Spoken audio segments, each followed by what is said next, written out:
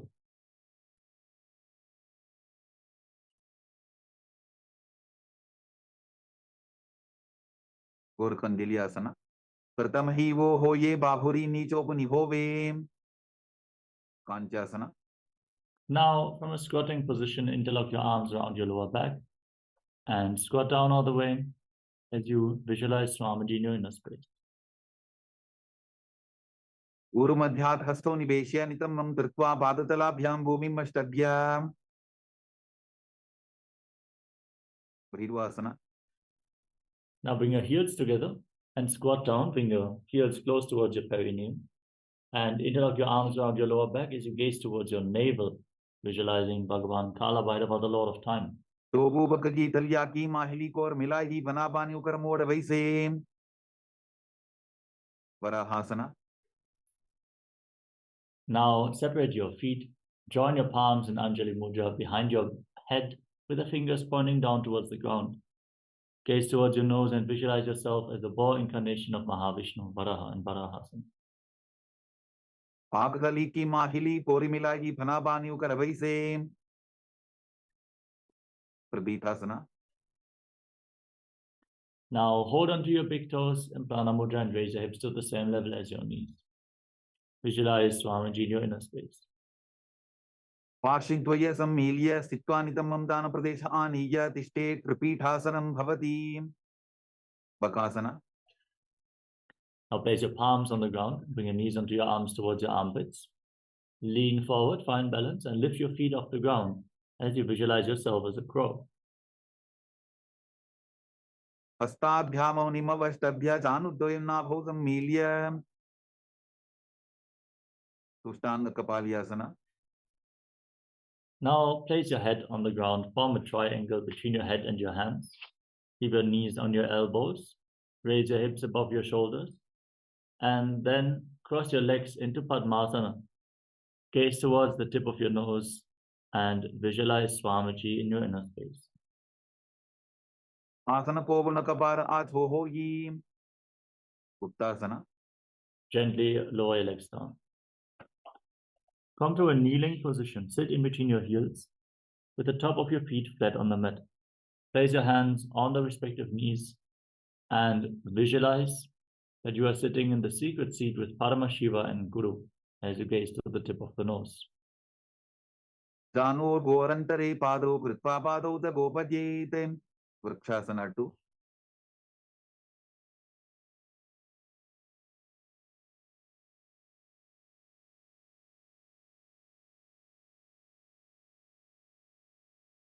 Now place your hands on the ground and raise your legs up high. Straighten your legs up into a handstand. Everyone should perform this asana to purify all the 7 chakras as you visualize yourself as a tree with deep roots growing into the ground in Vrikshasana.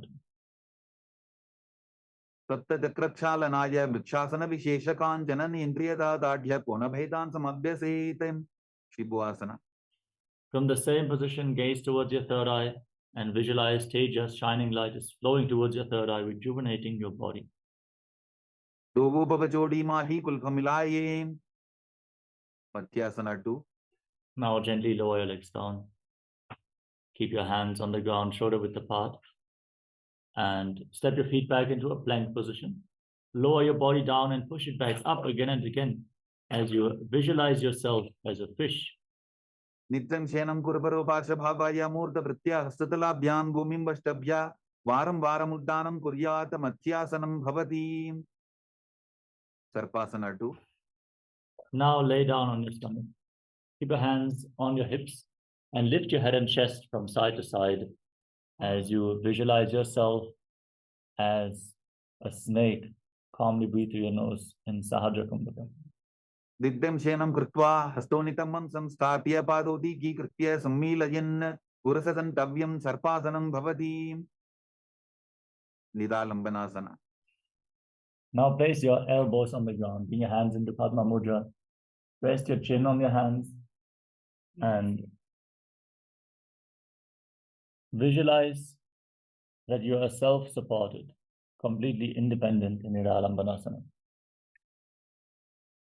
Karabhyam bandhasam krutva tishtet kurpara yasudi mukhamunnamanujjayi niralambhanamasanam niralambhana yogi syan niralambhanamasanam niralambhanata dhyanam niralambhanamasanam. Satrasana. Now place your palms on the ground and bend your knees, raise your feet, straighten your arms and bring your upper back and your feet close together as you visualize yourself as an umbrella protecting your guru from the sun rays. Ardhyasanau stitva astadaladhyam bhumimastadjya unnajati satrasanam bhavati. Vidrasana.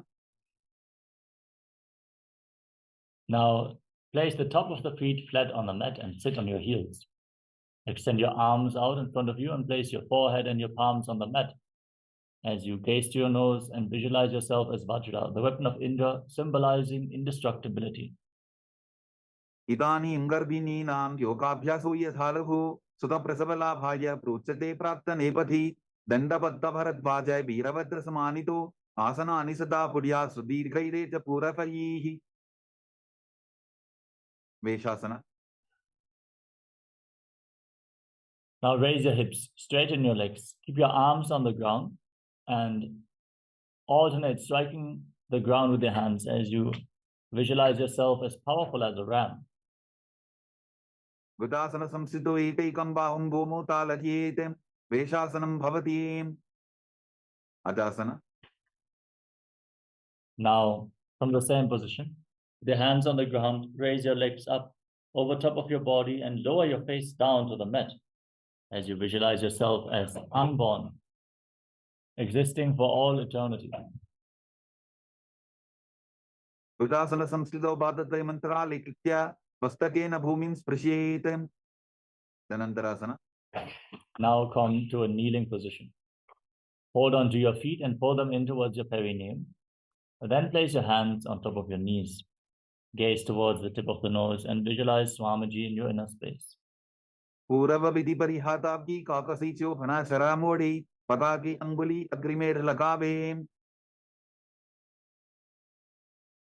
Namotanam. Now interlock your fingers in front and move your arms up, down, left, right in all directions. Give massage to various different joints and muscles of your body. Then interlock your hands behind your back and repeat the movement, visualizing Swamiji in your inner space. Hastayoho angudir vadva hastar madhyat sarmandam nishkata yitva tishtet angamotanam bhavati. Gandhasana swa. Now bring your heels outside your hips. Sit in between the heels with the thighs and calves on the mat, toes pointing outwards. Place your hands on top of your knees and visualize yourself as Lord Garuda flying Lord Vishnu and Lakshmi on his back. Jangorubhyam pidya starakajyot vijanuna janu parikaradvanva garudasanam uchyate. Ananda Mandirasana. Now join the soles of your feet together behind your back, toes pointing backwards, knees wide apart. Hold onto your ankles as you place the front of your buttocks on the mat just in front of your heels. Gaze up towards your third eye and visualize that you are residing in the blissful space of a temple. Achavakshe Biranatha Ananda Mandirasanam Jitkritva Amaro Dhiro Bhavatyeveha Sadakaha. Mandukasana 2.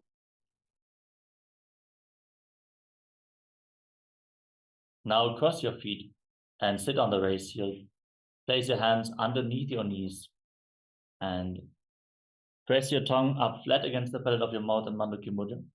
Pull your stomach in and up towards your spine in Uddiyana Bandha and visualize yourself as a frog. पृष्ठं संपीठबुल्ढाभ्यां तान्वन्द्ये सबलयाकृतिः हस्तौ पादतले चित्तो मण्डूकं पाददोषऋत् नरसिंहासना. Now tuck your toes and sit on raised heels. Place your palms on the mat in front of you, thumbs touching. Gaze towards the tip of your nose, stick your tongue out, and exhale forcefully through your mouth again and again. And you visualize yourself as Lord Narasimha, the lion-man avatar of Mahavishnu. दोबू भणापानी होई वैसे AD Mailer गुदानी वैसे समशरीरनी काट हरावे NASA अग्रदृष्टिको ल्यावे विशरकासना. Now sit on the raised heels and cover your mouth with your hands. Bring your thumbs underneath your teeth. Close your lips. Inhale through your right nostril and exhale through your mouth again and again. As you gaze to your third eye and visualize yourself as Devi, victorious over all your fears in Vishnakasana. दोबू पकांदी एडी चवजी गोड़ा फनो वानपनी होई पकनासना. Now place the top of your feet on the mat, join the soles of the feet together and sit on your heels. Bring your hands towards your armpits and imitate as if you are a monkey stretching itself as you gaze to your third eye and visualize yourself as a playful monkey in Makadasana. दोबू पकदरी समुट आने तिनकी विष्टि भूमि परिधाने मूलद्वार एडियां परियावे मूडा हाथ ऊंचा टहरावे विजर संगारासना. Now join the soles of the feet together. Raise your knees off the ground and sit on the raised heels as you hold on to opposite elbows behind your back. Gaze towards the tip of the nose and embody diamond-like strength for you and your Sangha, your spiritual community. प्रथम प्रणापानी होई वैसे दोबू AD उदानी वैसे गोड़ा ऊपर आंखें धीर आड़े वाय बसारे धीर संजनासना. Now cross your feet and sit on the raised heel. Place your knees on the ground, slightly separate. Place your palms on the mat outside your body. Pull your stomach in and up in Uddiyana Bandha. Gaze towards the tip of the nose and visualize perfect health beyond any and all physical or mental ailments in Kanjanasana. संजनासनमा वक्षे यत्कृत्वा सुस्थिरो भवेत् पृष्ठे पादद्वयं बद्ध्वा हस्तो भूमौ प्रधारयेत् Kurmasana. Now place your hands on the respective knees and make your upper back and neck stiff like the shell of a turtle. As you gaze to the tip of the nose, visualize being a turtle with a stable body and mind to live for hundreds of years in Kurmasana, the turtle posture. उल्फौ चवर्षणस्याधो विक्रमेण समाहितौ ऋजुकाय शिरो ग्रीवं कूर्मासनमितीरितं योगासना. Maintain the same posture but relax your upper back and neck. Gaze towards the tip of the nose and visualize Swamiji in your inner space. कुतं नियम्यवल्पाभ्यां विक्रमेण समाहितः योगासनं भवेत् एतदिति योगविदो विदुः विजोगासना. Now stand on your knees and cross your legs behind your back. Bring your toes near opposite knees and hold onto your calves with the fingers inside and the thumbs outside. Gaze up towards your third eye as you visualize a space of eternal oneness, Advaita, with Swamiji, your Guru. गोड़ा वामो बोहोजी गोड़ा आरारा चेतो जी दची पाद की पानी रहावे तनो वाम गोड़ा रिगिल्यावे उष्ट्रासना 2. Now place the top of your feet flat on the mat and hold on to your heels. Push your hips forward, tilt your head back, and visualize yourself as a camel. मेरुदण्डग्रन्थिदाढ्य संधिमादयि शुकुमार कपोतो अस्त्रासनाभ्यास कुड्यान्वित हितासनः तृतीयासना. Now lean back, place your elbows and the back of your head on the ground, and visualize yourself as a lotus blooming as you gaze to the tip of your nose. दोबू एडी संबुड़तरे सोले मूलद्वारी तरी धरे फना पानी ऊपर होए वैसे बहुरी पिष्टि दिशि करे तो ऐसे विराटासना. Now lay down flat on your back and rise back up again and again. Ganga पृष्टि भूमानि दाढ्य गंगोदरयोः ऊर्नि संस्थाप्य पृष्टिवं संवारं वारं स्पृशेत् कपोतासना.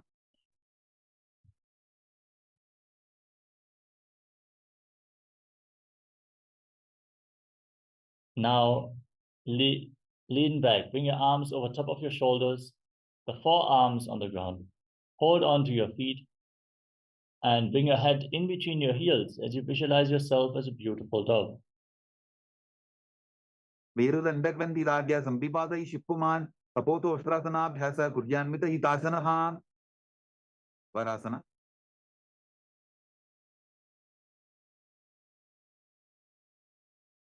Now stand on your knees and keep your toes tucked behind your back, heels raised. Hold on to opposite elbows in front of your chest. Gaze towards the tip of the nose. Internally chant the Mahavakya, Om Nithyananda Paramashivoham. As you enter the boon-fulfilling posture, receive your boon from Paramashiva. Januni bhumo samstapya hastabhyam bahu parasparam dhritva sarvam tishtet varasanam bhavati. Varahasana 2. Now keep your toes tucked, sit down on raised heels and lean forward and down. Place your forearms on the ground and rest your face on your hands. Visualize yourself as the boy incarnation of Mahavishnu, Varaha. Suryan Chandram Vedanani Asanani Nikachente Purparo Bhoma Stapalitva Janubhyam Avnimam Ishtabhya Hastomastake Samstapya Pashin Nitambe Samstapya Tishtet Varahasanam Bhavati. Dasana. Now get ready for another inverted posture. With your forearms on the ground, elbows shoulder width apart, interlock your hands, place your head on the ground and support it with your hands. Raise your hips, straighten your legs, walk your feet forward, and lift your legs up straight into a headstand. Gaze towards the tip of the nose. Breathe in Sahaja Kumbhaka and visualize yourself as a lopped tree. Adho Mandasanam Bakshe Sarvesham Praninam Savam Udham Argyapate Dattva Dharayin Marutam Siddhihi. Andhasana. Gently lower your legs down. And now come to a kneeling position. Place your feet flat on the mat and sit on your heels. Slightly separate your knees and lean forward and down. Bring your head in between the knees. Hold on to your head and bring your elbows outside the legs as you inhale through your nostrils and exhale through your mouth again and again, visualizing Swamiji in your inner space. Pratamavardali Smartaharave, Poramahili Ube Midave, Anapani Bukara Hoi Baise, Dobu Eri Udani Baise, Viparita Shalamasana. Now lay down on your stomach and extend your arms out in front of you. Lift your arms, your chest, and your legs off the ground and hold as you visualize yourself as a locust. Kalabhasana Bhedascha Natabherunda Namake, Vendabherunda Saite, Shirsatandasanam Tatha.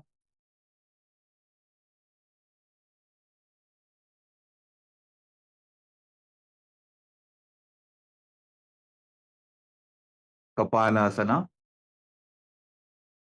Kapalam Bhumau Nidhaya Urdhvam Now place Padau your forehead on the ground. Nayetem Kapalasanam Bhavati. Place your forehead on the ground and the hands at the side of the body, palms facing down. Lift your legs off the ground without raising your chest as you visualize yourself as a skull, representing the mind with purified thoughts and the strong will to attain enlightenment.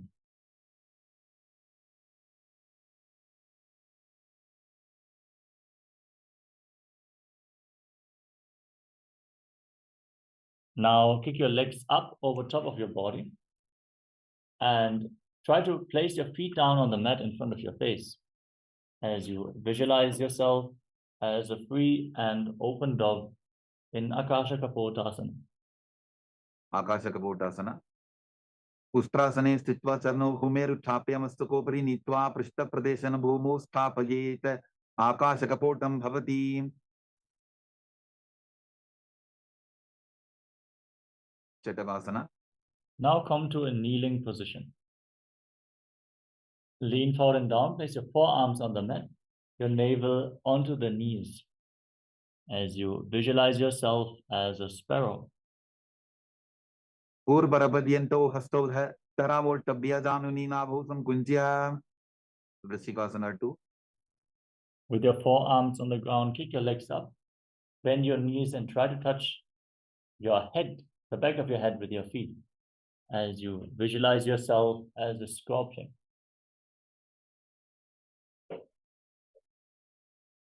विच्छेव पुच्छ प्रतिमांग्रिपार्ष्णि धृत्वा सशीर्षे सिब्बुकं विधार्यको यत्रेति संतिष्ठति साधकस्त्वं विशावहं वृश्चिकसंयमासनं पुरुषासना.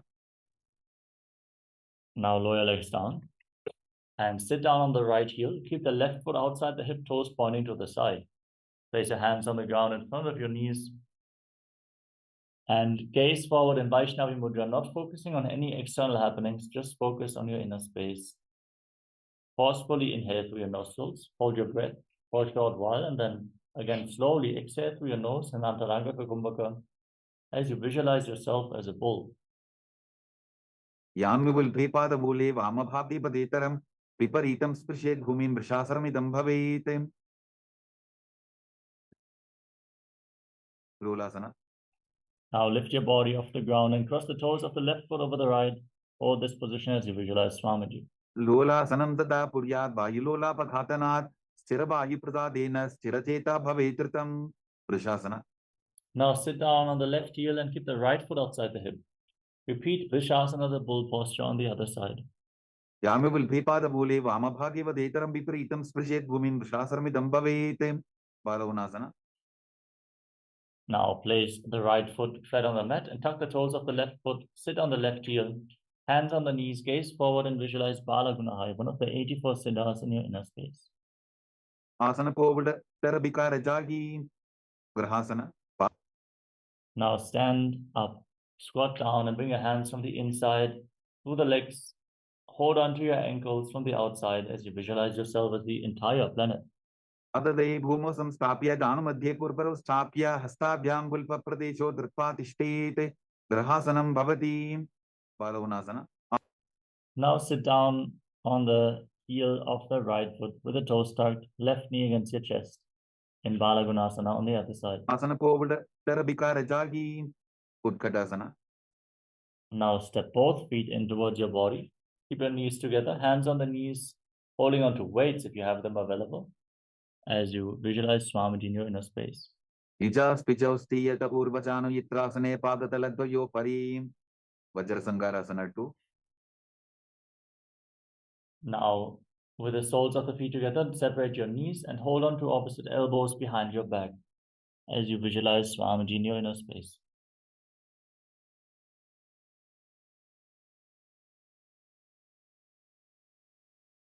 प्रथम बना पानी होए जैसे दोबू AD उदानी वैसे गोडा उभा राके टीया आडे वाये पसारे Jhiram. Anilasana. Now place your palms on the mat in front of your body and step your heels onto the back of your hands. Your arms straight, squat down all the way, gaze to the nose, and visualize you're able to live off of air alone.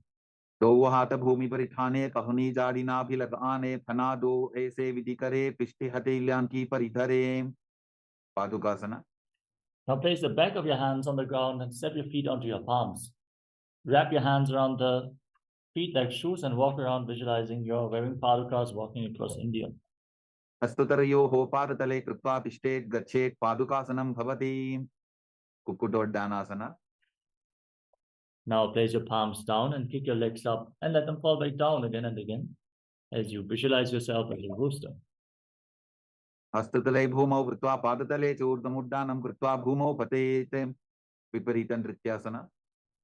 Now kick your legs up and dance around on your hands as you feel yourself go beyond all inhibition. हस्ततलाभ्यां भूमिं वष्टभ्य ऊर्ध्वपादाग्रे कुर्वन् हस्ततलाभ्यां नर्तनं कर्तव्यं. विपरीत नृत्यं भवति. कुञ्जरासना. Relax. Now stand with your feet separate and lean forward and down. Place one palm on the mat and place the other hand on your ear. Visualize Swamiji in Kunjarasana. अथ वक्षे महादेव कुञ्जरासनम् उत्तमं करे नैकेन पादाभ्यां भूमौ तिष्ठेत् शिरकरः. कुञ्जरासना. Now exchange the position of your hands. Place the other hand on the mat. अथ वक्षे महादेव कुञ्जरासनम् उत्तमं करे नैकेन पादाभ्यां भूमौ तिष्ठेत् शिरकरः. कदम्बासना. Squat down all the way. Keep your heels close to your perineum. Lift your toes off the ground and balance as you visualize yourself as a kadamba tree, a pious tree that promotes a long life. पार्श्विभ्यां भूमिं वष्टभ्य हस्तद्वयेन बुल्भौ धृत्वा तिष्ठेत् कदम्ब भवति. पवनमुक्तासना. Now place your feet flat on the mat and pull your knees towards your chest.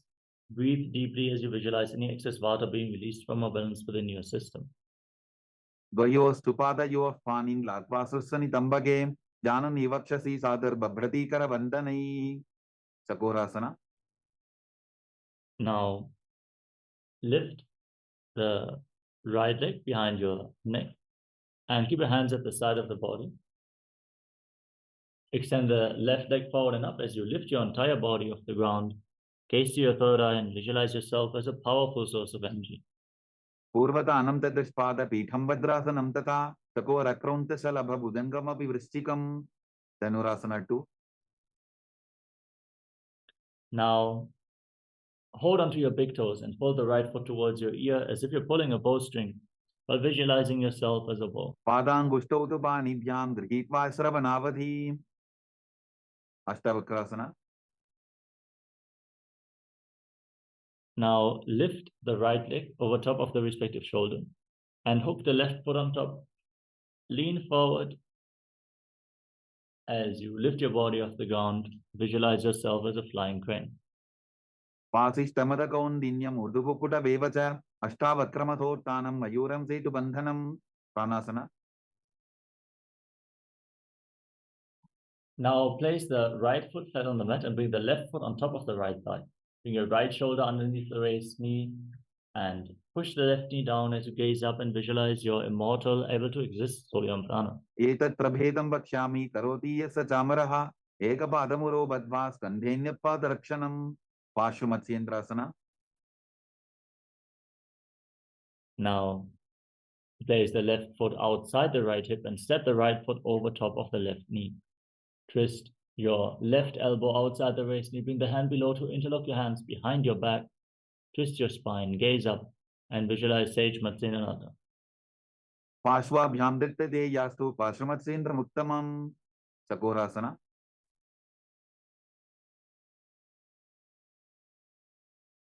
Now lift the left leg over top of your shoulder and extend the right leg forward.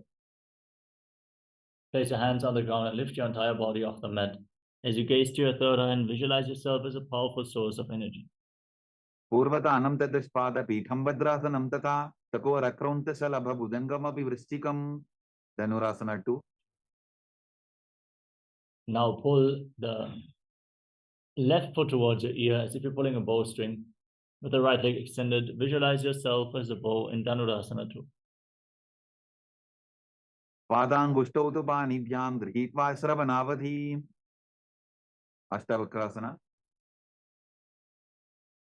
Now lift the left leg over the shoulder and hook the right foot on top of the left foot. Lean forward, lift your body off the ground and extend the legs out to the side. Balance on your arms as you visualize yourself as a flying crane. Pasishtamadakaundinyam urdupukuta vevacha ashtavakramathotanam mayuram setu bandhanam. Pranasana. Now place the right foot on the left thigh. Keep the left knee raised and bring the respective shoulder underneath the raised knee. Gaze up towards your third eye and visualize that you are immortal.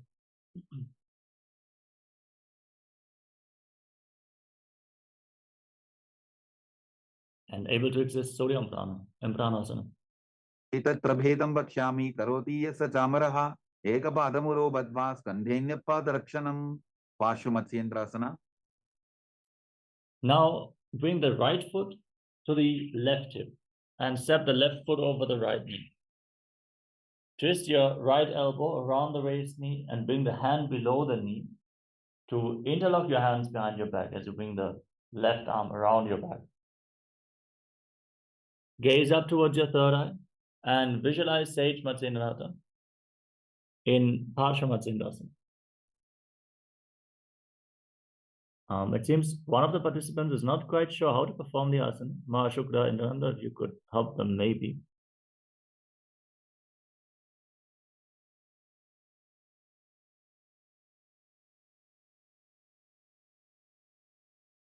Yes.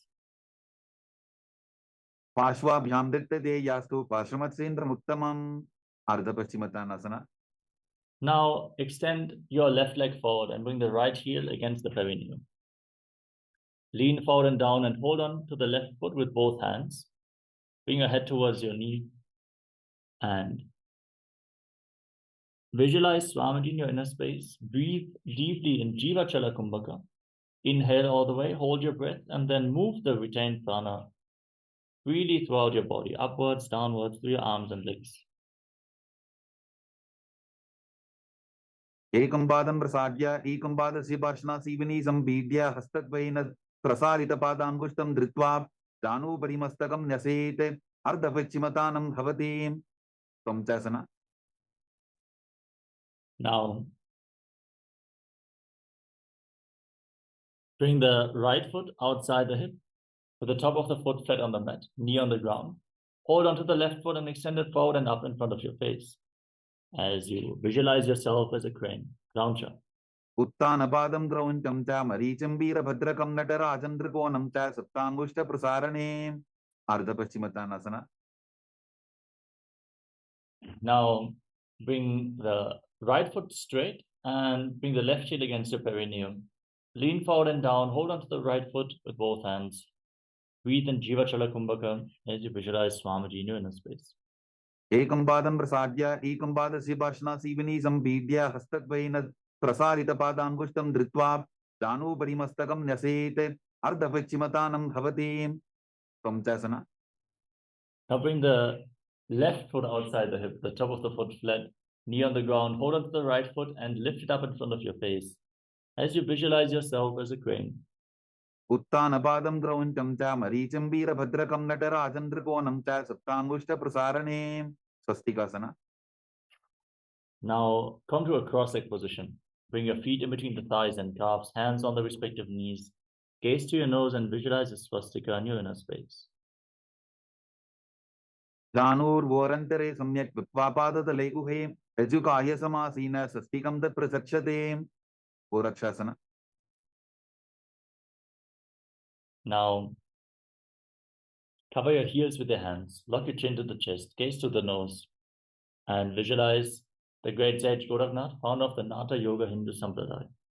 Janur vorantare pado uttano vyakpa samstito ulpho chachadya hastabhyam uttanabhyam prayettatah. Babasana 2. Now, bring your left heel against the perineum and the right foot on top of the left thigh. Gaze up towards your third eye. Visualize Swamiji in your inner space. Meditate on Arihanta, the Lord, the Enlightened One, the Avatar. Close your lips with your little and ring fingers, your nostrils with the middle fingers, eyes with your index fingers, and your ears with your thumbs. Hold your breath in Shanmukhi Mudra. Vama parshno bhutam samstapya dakshanam grivama cha dane. Yogasana 2. Now place your feet on top of opposite thighs and bring your hands down on the ground next to your body with the palms facing up. Keep your mouth in the shape of the beak of a crow. Inhale through your lips and exhale through your nose in Kaka Chancha Kumbhaka.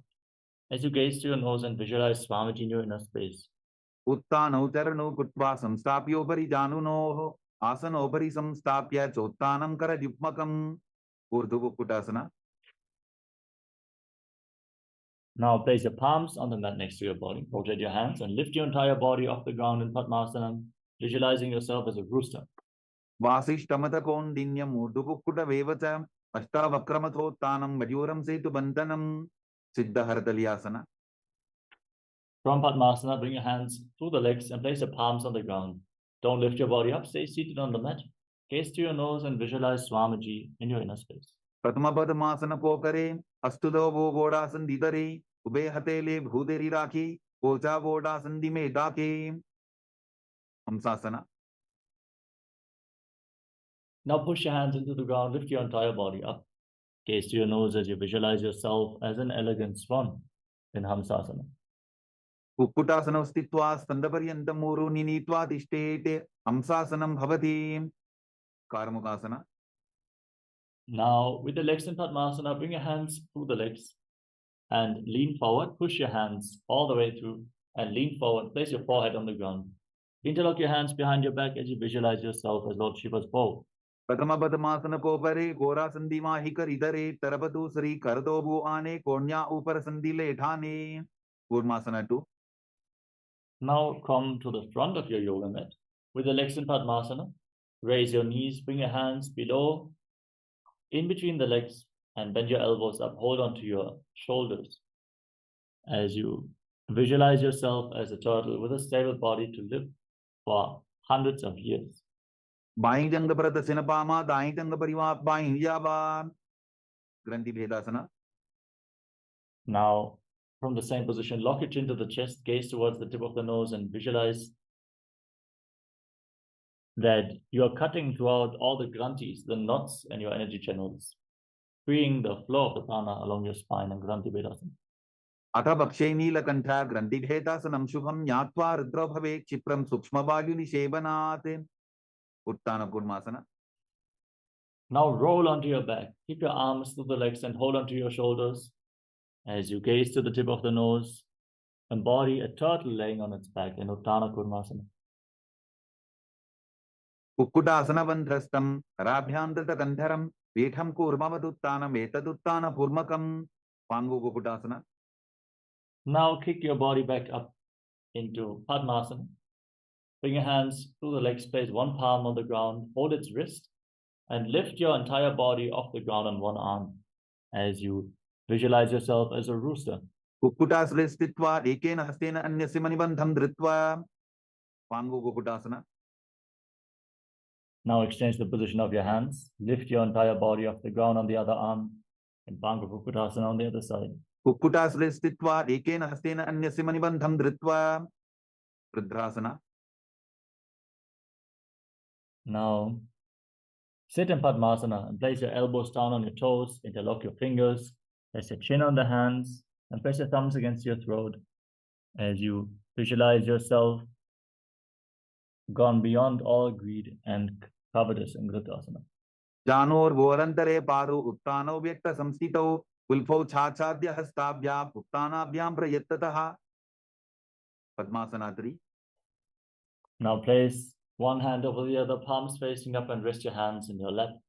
Engage Mahamudra Bandha, gaze to your nose, and visualize Swamiji in your inner space. उत्तानो चरणो विधाय विधिवत शक्ति स्थितो यो विराते. Padmasana 4. Now place your hands on the knees, gaze towards the tip of the nose, and visualize Paramashiva in your inner space with 25 heads, 50 hands, 75 eyes in Padmasana form. एतत् पद्मासनं कुर्यात् प्राणवायु प्रसिद्धये शुभासनं सदा ध्याये पूरयित्वा पुनः पुनः. कार्मुकासना 2. Now keep your left hand on the knee and keep the right hand in Prana Mudra. Hold onto the big toe as you pull it back as if you're pulling a bowstring. Move your big toe round and round, and then repeat the movement on the other side as well as you visualize yourself as Lord Shiva's bow.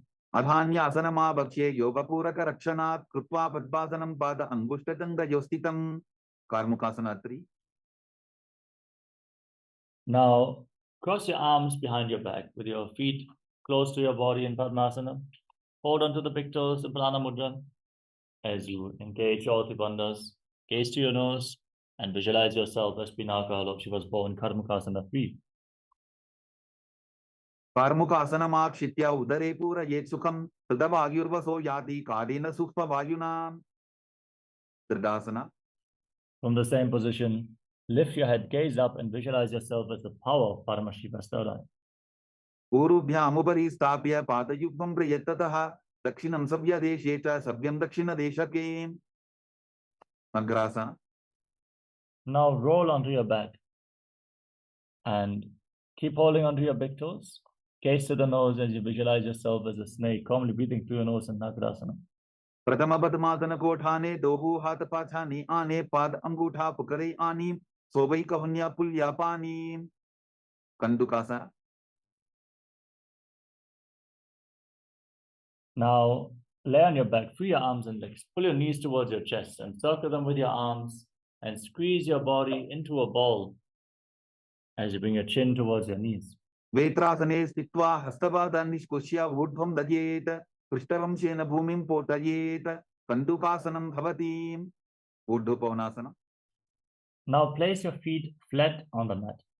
Keep your knees raised and interlock your hands around your neck. Gaze to your nose as you breathe calmly in Urdhva Pavanasana. प्रथमे सूदो सहीन करावे, कोडा उभा राशि मिलावे, उल्फमा हिला अंगुष्ठ तोगी, करे एक समेल रसोजी. Margada Pitasana. Now, place your hands underneath your heels with the palms facing up. Push your hips off the ground. Breathe in Mocha Kumbhaka. Hold your breath intensely as you visualize yourself as a powerful alpha ape. Uttana Shenam Padatale, Uttana Hastayo Hosta Pajeta, Uttana Shikipitakasana. Now, support your lower back with your hands. Rest your elbows on the ground and extend your legs. Point the toes, gaze to the nose, and visualize Swamiji in your inner space. Jango Rubalahi Naschet, Uttana Shikipitakam, Apramatta Prakurvita, Bhukte Prabvisitendriyaha. Narakasana. Now, kick your legs up and place your arms flat on the ground for balance. Visualize yourself blissfully traversing through Naraka Loka unscathed in Narakasana. Diva Pantena Bhumim Vishtambha Pada Pratvayamurdham Utrajet, Tarapasanam Bhavati. Triyan Naukasana. Now bring your hands to your lower back and straighten your entire body. Lower your legs down, angle your body, engage your core intensely as you visualize yourself as a boat crossing the ocean of samsara in Tiryan Naukasana. Naukavat Stitvat Urdham Pada Vratvayan Najet, Tiryan Naukasanam Bhavati. Vedasana. Now place your hands back on the ground, straighten your legs up, and be stable, sturdy like a flagpole as you visualize yourself as the Kailasa flag respected across all nations in Vrajasana. Tirijan Naukavate, Viva Prishtapur Parihi Bhumim Vashtabhyan, Mastakalakshen Padagradriyamurdhanajet, Vajasanam Bhavati. Vrittasana. Now let us enter the final asana of the sequence. Lower your body down. Lay flat on your back. Keep your hands at the side of the body, palms facing up. Forcefully pull the Kundalini Shakti up along your spine from the Muladhara all the way to the Sahasrara Chakra, from the root of your spine all the way to the crown of your head. Unclutch from any movements internally or externally as you visualize your body is dead and Swamiji, the Supreme Pontiff of Hinduism, is liberating you. Internally chant the Mahavakya, Om Nithyananda Paramashivoham in Mritasana. Uttanam Shababat Bhumau, Shayanam Tu Shabasanam, Shavasanam Shramaharam, Chitta Vishranti Karanam.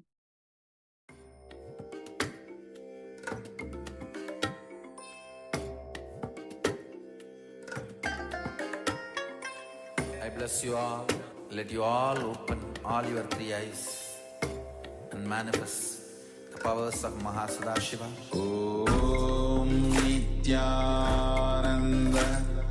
Paramashivoham. Om Nithyananda Paramashivoham. Om Nithyananda Paramashivoham. Nithyananda Paramashivoham. Om Nithyananda Paramashivoham. Om Nithyananda Paramashivoham. Om Nithyananda Paramashivoham. Om Nithyananda Paramashivoham. Om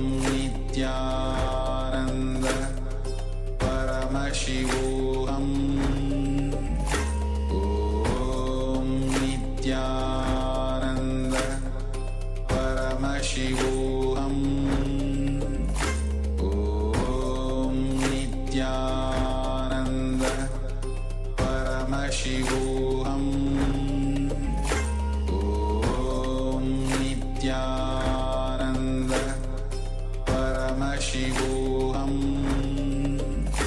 Om Nithyananda Paramashivoham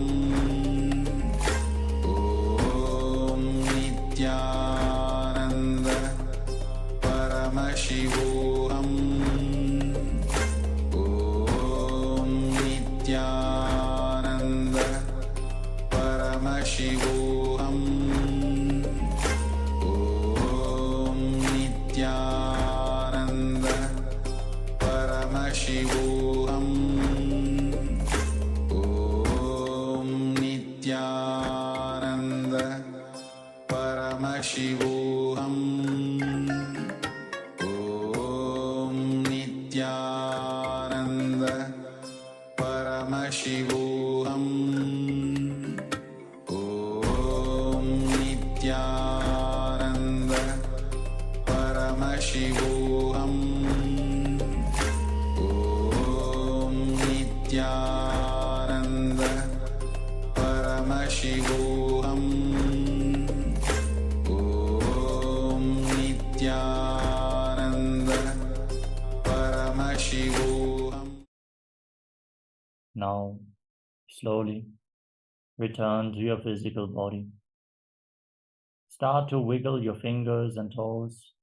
Rotate your wrists and ankles. Move your arms and legs. Pull your knees in towards your chest. Squeeze your body into a ball and rock it from side to side. Slowly return to a comfortable seated position.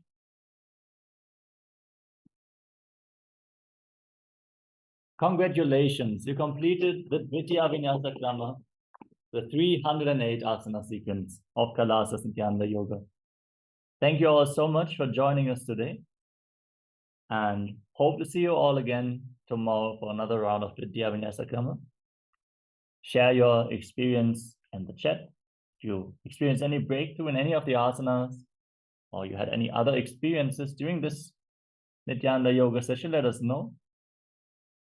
And let us now get ready for the first round of power manifestation of the day. We're going to manifest the power of blindfold reading.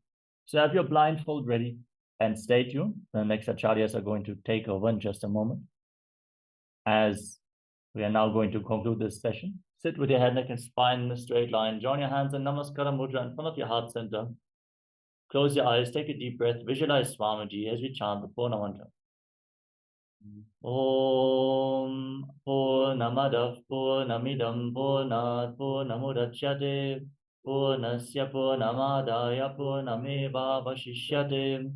Om Shanti Shanti Shanti. Hari Om Tat Sat. Sarvam Bhagavat Shri Nithyananda Paramashiva Padukar Panamastu.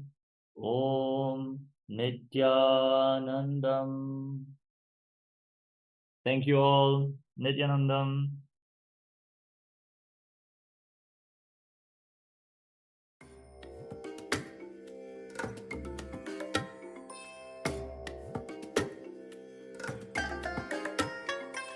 I bless you all.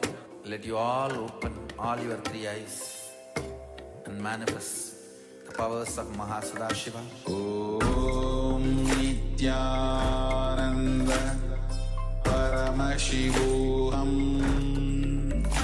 Om Nithyananda Paramashivoham Om Nithyananda Paramashivoham Om Nithyananda Paramashivoham Om Nithyananda Paramashivoham Om Nithyananda Paramashivoham